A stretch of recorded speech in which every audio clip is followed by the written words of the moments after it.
So in these videos, we are looking at operations. And so we have been looking at the classical view of management. So we're looking at after the Industrial Revolution, really predominantly from 1850 to just after 1900. And so I'm just going to scroll back to where we left off. So the classical view of management was really based on the idea of divisions of labor, which we talked about in our previous video, is based on a mechanistic structure, right? So we're highly formalized in terms of roles. We are centralized in terms of the people at the top make all the decisions. And it is really focused on work specialization. So you do a particular role, and we have that chain of command in terms of our operations. So highly formalized, highly specialized, highly centralized. All right, the other key piece we see in the classical view of management is an autocratic leadership style. So let's talk about what we mean by an autocratic leadership style. So Kurt Lewin looked at what he called the patterns of aggressive behavior in experimentally created social climates. So in other words, group dynamics. How do people interact? And Kurt Lewin is the father of social psychology. He's a German psychologist. And we look at him today because of the leadership styles that he investigated. And so he has three classifications: autocratic, democratic, and laissez-faire. So the autocratic leadership style is where you have highly centralized decision-making, so a single decision maker, and you expect your subordinates to follow your orders. So you do what I say because I'm the boss. This allows for more efficiency and more productivity, right? A single person making the decisions. They don't have to wait for the team. We know from our discussions about teamwork and group decision-making that takes a lot longer.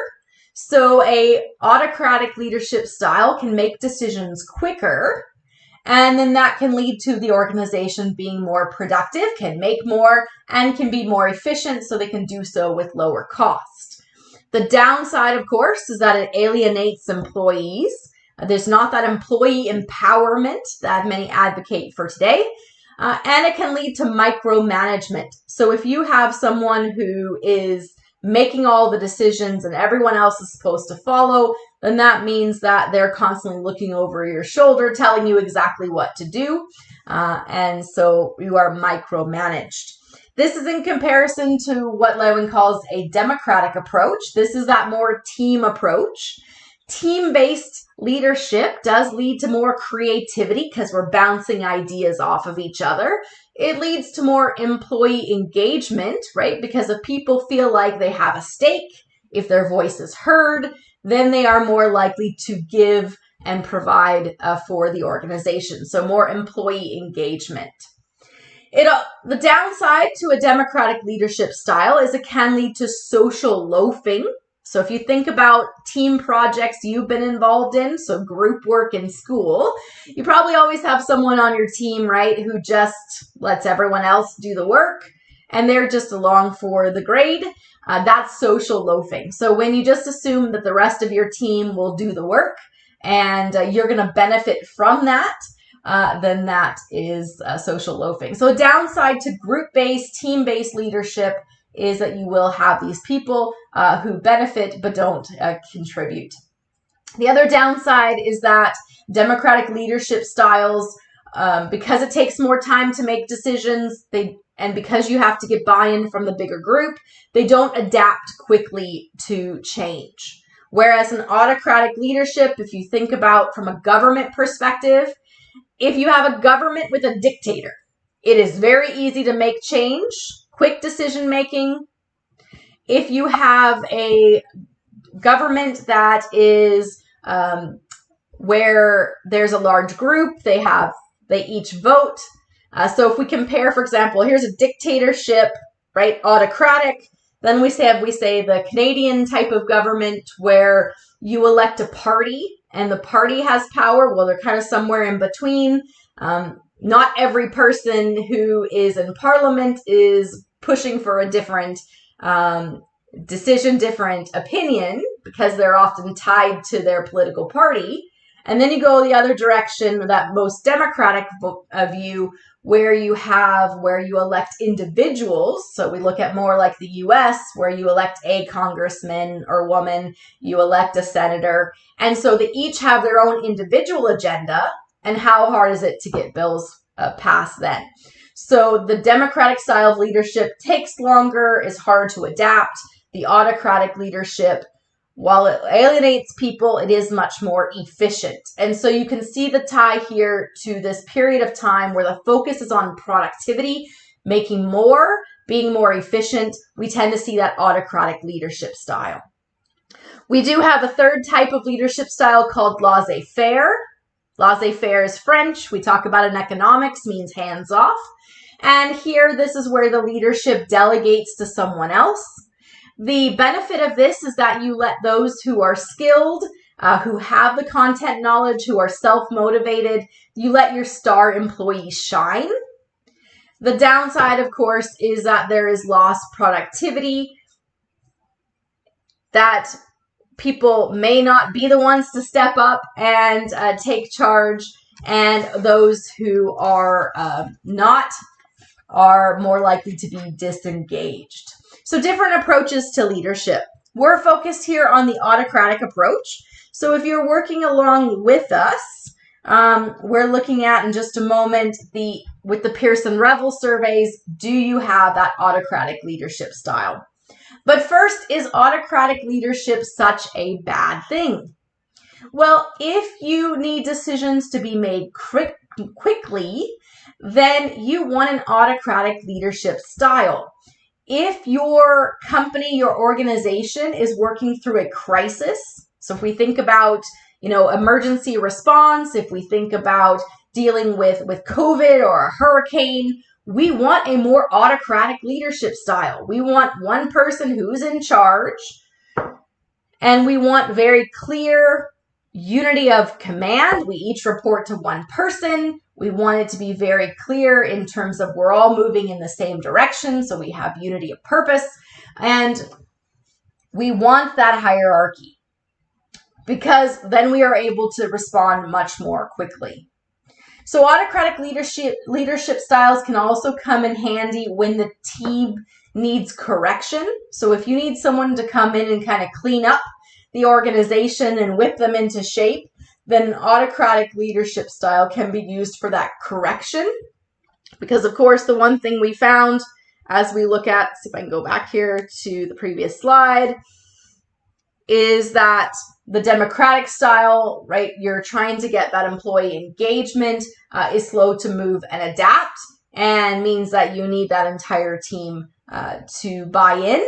But if you need to correct the way that team is working or going, then someone coming in and embarking orders is going to get that change to happen. So there's a place for autocratic leadership today. So the question becomes, what type of personality do you have? So autocratic leaders tend to have a type A personality. Type A personalities tend to be people who are impatient. So if you're sitting in a meeting and they just keep talking and talking and you're not moving forward in the conversation, if that's you where you're getting really annoyed, impatient, you're probably a type A personality. If you're highly competitive, you want to be the best. Maybe you don't have good work-life balance. You're a bit obsessed with work. You work all the time. You're achievement-oriented. You're trying to get your goals accomplished. Maybe you're a bit aggressive in terms of how you deal with people, right? Chop, chop, let's get it done. But you also tend to be a person who is highly stressed. So if this sounds like you, then you're a type A personality and more of an autocratic leadership style. So if you're following along with the Pearson, we're going to do that test in just a moment to see what type of personality you are. There are other types of personalities in terms of personality tests. So we do have type B, the more socializer, relationship-oriented. Type C, the more logical, detail-oriented thinker. And type D, those who are more cautious and task-oriented. You can, of course, check out this website here, highersuccess.com, where you can look at how that personality type ties to some of the other personality tests. We have our previous videos. We looked at some of those personality tests as we looked at decision making. So if you want to check out our discussion on personality tests, then I'll put the link into the video right here. All right, so if you're following along with the Pearson-Revel surveys, so you're using the Robbins textbook and the resources that come with it, we're looking at, do we have a type A personality? So how do we feel about ourselves in terms of that type A personality? All right, well, here's my scores. Okay, I think I'm like 1 point away from highly type A. So we break this down into 3 parts: speed and impatience. Are you always in a rush to get things done, right? Do you feel that clock ticking in the back of your head? And so you're really focused on being more productive, getting things accomplished. So if you tend to be impatient at the speed that things take, then you're probably a type A. So very much me. Are you a very competitive person? Okay, so here we're looking at, do you need to do something better than it's been done before, better than your coworkers? Are you highly competitive?